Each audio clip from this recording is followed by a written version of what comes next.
Salam sahabat Golden Nugget Channel yang dikasih Tuhan. Puji nama Tuhan, saya bersyukur dan bersuka cita kembali bisa menyapa sahabat terkasih dalam kasih dan anugerah Tuhan.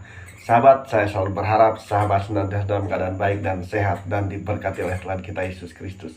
Ya sahabat, kembali kita akan membahas mengenai kasus baku tembak di rumah Kadif Propam Mabes Polri Irjen Verdi Sambo yang menewaskan yaitu Brigadir Nopriansah Yosua Huta Barat. Nah, kali ini kita akan menyoroti mengenai barang bukti ya, yang sangat penting, yaitu CCTV, yang dikabarkan bahwa CCTV di rumah tersebut ternyata tiba-tiba mati beberapa hari sebelumnya. Apakah ini betul-betul memang seperti itu atau ada rekayasa? Dan juga baru-baru ini ya dikabarkan ada penemuan CCTV ya di sekitar rumah daripada yaitu Kadif Propam Mabes Polri Irjen Verdi Sambo. Betulkah CCTV ini akan menjadi barang bukti kunci ya kasus penembakan yang terjadi di rumah jenderal tersebut? Salam kasih Tuhan, kita akan melihat cuplikan video berikut ini. Tuhan memberkati sahabat sekalian, haleluya, amin. Ya, kalau dari informasi yang sudah diberikan oleh pihak Polri mengatakan bahwa penggantian CCTV pada tanggal 9 Juli lalu itu adalah terkait dengan proses penyelidikan. Dari pihak polisi mengatakan bahwa decoder CCTV yang berada di depan rumah Irjen Verdi Sambo, lebih tepatnya di sekitar pos satpam ini diganti dan kemudian ditaruh yang baru. Untuk yang lama ini diselidiki oleh pihak polisian. Nah, tetapi itu yang menjadi hal cukup janggal karena diketahui bahwa beberapa hari lalu ini CCTV yang berada di sekitar rumah Irjen Verdi Sambo ini baru saja ditemukan. Artinya memang kalau dari keterangan Kombes Pol Budi Herdi Susianto selaku Kapolres Metro Jakarta Selatan nonaktif pada saat itu, ini ada sedikit kejanggalan di situ, dan kemudian inilah yang menjadi salah satu alasan mengapa Kapolri Jenderal Listio Sigit Prabowo menonaktifkan Kombes Budi Herdi Susianto, dan juga selain itu ada Karopaminal di Verpam Polri. Nah, kemudian inilah yang masih kita tunggu, apakah itu memang benar bahwa CCTV yang berada di depan rumah Irjen Verdi Sambo ini benar-benar diganti karena alasan penyelidikan, atau justru CCTV yang memang berada di rumah Irjen Verdi Sambo yang sudah ditemukan beberapa hari lalu inilah yang menjadi bukti konkret terkait dengan apa yang sebenarnya terjadi di rumah dari Irjen Verdi Sambo. Ya, sampai kasih Tuhan, demikian tayangan video yang boleh kita saksikan bersama-sama ya, mengenai bagaimana dikatakan bahwa memang sempat ada pergantian CCTV di sekitar rumah daripada Jenderal Verdi Sambo.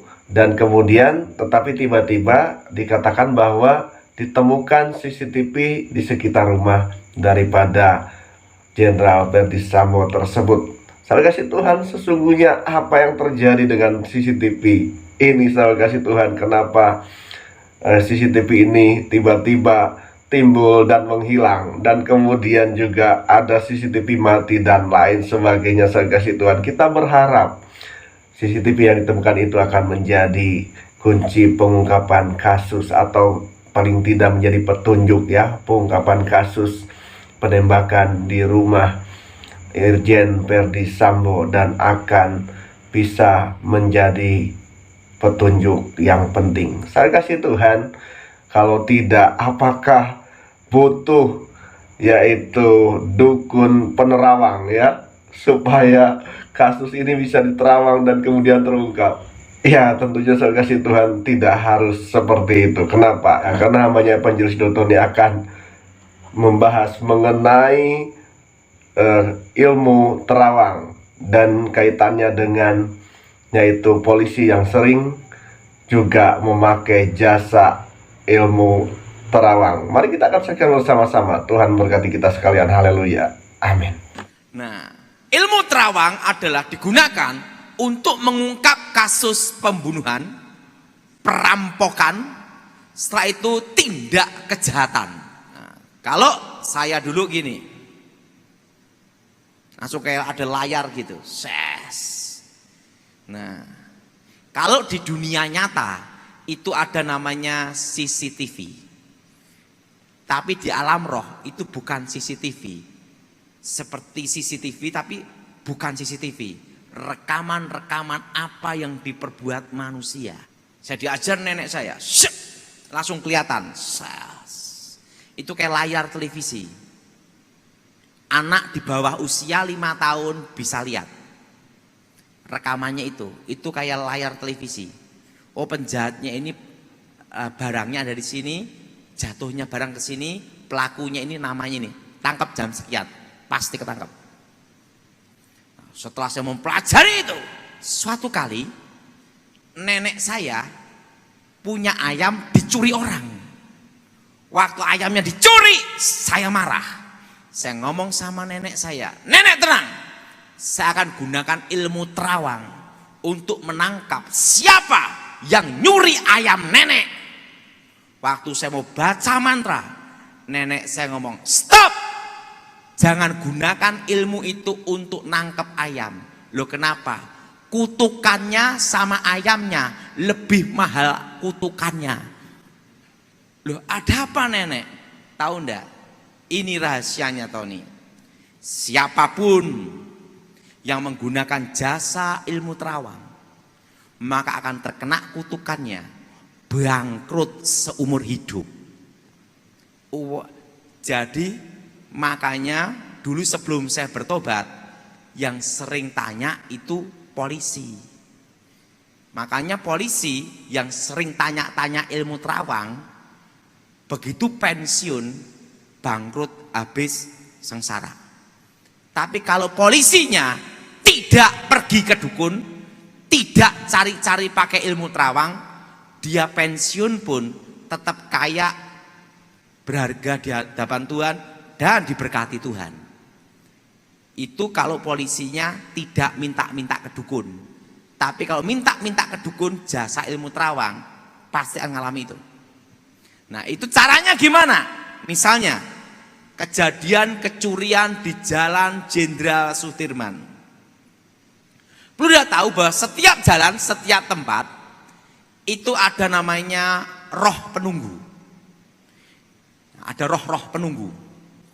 Nah, langsung kejadian kecurian ini seberapa? Perlu dia tahu bahwa setan kerja 24 jam tetapi dibagi 3 shift. Jadi ingat, itu dibagi 3 shift juga karena ada jam untuk istirahat. Nah, biasanya jam istirahat itu adalah ganti yang jaga itu ada di pohon-pohon.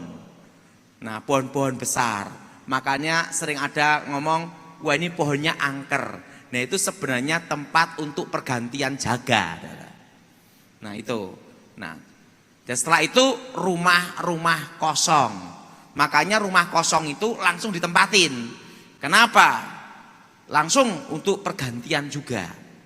Makanya ada rumah angker, ada namanya pohon-pohon keramat. Itu sebenarnya tempat untuk pergantian. Nah, setan kerja 24 jam dibagi 3 shift. Nah, misalnya kejadian perampokan di bank di Jalan Jenderal Sudirman. Harus tahu jamnya itu, jam 9 pagi. Nah, langsung pasien datang ke saya. Saya sebagai dukun sebelum bertobat, saya tanya dulu, jam berapa perampokannya dan kejahatan itu terjadi? Jam 9 pagi. Oke. Sekarang mintakan tanahnya di sana. Nah, itu harus minta tanahnya di sana. Nah, kejadian hari apa? Hari Rabu pagi jam 9. Langsung sebelum bertobat saya baca mantra untuk manggil. Nah, itu ada yang pakai kembang kantil, ada yang juga pakai itu air kembang setaman. Itu anak di bawah usia 5 tahun bisa lihat. Setelah itu pakai senter, sontolop gitu. Ini kaca, langsung dibacain mantra, langsung senter ditancapkan gini, jres, langsung rekamannya akan terlihat. Nah, ada yang pakai telur pun harus telur ayam kampung, Tidak boleh ayam horn Kentucky Fried Chicken. Kenapa? Setannya takut kolesterol. Harus telur ayam kampung, atau telur bebek, atau telur angsa. Ada yang juga yang pakai yang namanya itu jempol tangan. Baca mantra, bengueng-weng, juk, vitamin komplit. Kelihatan. Jalannya perampokan. Setan yang jaga hari Rebu kemarin, tepatnya jam 9 pagi, saya panggil. Langsung datang memberikan rekamannya itu. Oh, penjahatnya ini, nama ini, larinya ke sini, tangkap jam sekian. Pasti ketangkap. Tapi ingat kutukannya, siapapun yang minta jasa itu bangkrut seumur hidup. Jelas saudara? Ya, sahabat kasih Tuhan, demikian pembahasan yang boleh kita saksikan bersama-sama mengenai yaitu kasus baku tembak di rumah Irjen Verdi Sambo yang menewaskan Brigadir Nopriansah Yosua Huta Barat. Sahabat kasih Tuhan, dalam kasus ini seakan-akan banyak kejanggalan dan banyak rekayasa yang terjadi. Ada CCTV mati lah, ada CCTV diganti, CCTV ditemukan kembali ya di sekitar rumah Irjen Verdi Sambo. Apa yang terjadi sahabat kasih Tuhan? Manusia bisa saja mereka-reka ya semuanya. Masa sih harus menggunakan jasa dukun peramal atau ilmu terawang sahabat kasih Tuhan untuk mengungkap kasus ini? Tentu tidak sahabat kasih Tuhan. Kita percaya polisi sanggup ya dengan profesionalismenya untuk mengungkap kasus ini. Ya, manusia bisa saja mereka-reka semuanya untuk menutup-nutupi kejahatan. Tetapi ingat, Tuhan melihat. Firman Tuhan dalam Amsal pasal 15 ayat 3, mata Tuhan ada di segala tempat mengawasi orang jahat dan orang baik. Kiranya Tuhan akan menolong ya setiap kerja keras oleh polisi untuk mengungkap kasus ini sahabat kasih Tuhan. Dengan apa? Dengan alat-alat bukti pendukung yang ada. Sahabat kasih Tuhan, demikian pembahasan yang boleh kita bahas hari ini. Jikalau sahabat diberkati melalui pembahasan hari ini, tinggalkan komentar di kolom komentar, berikan masukan dan juga saran. Kiranya channel ini boleh menjadi berkat bagi sahabat terkasih. Demikian sahabat, Tuhan memberkati kita sekalian. Haleluya. Amin.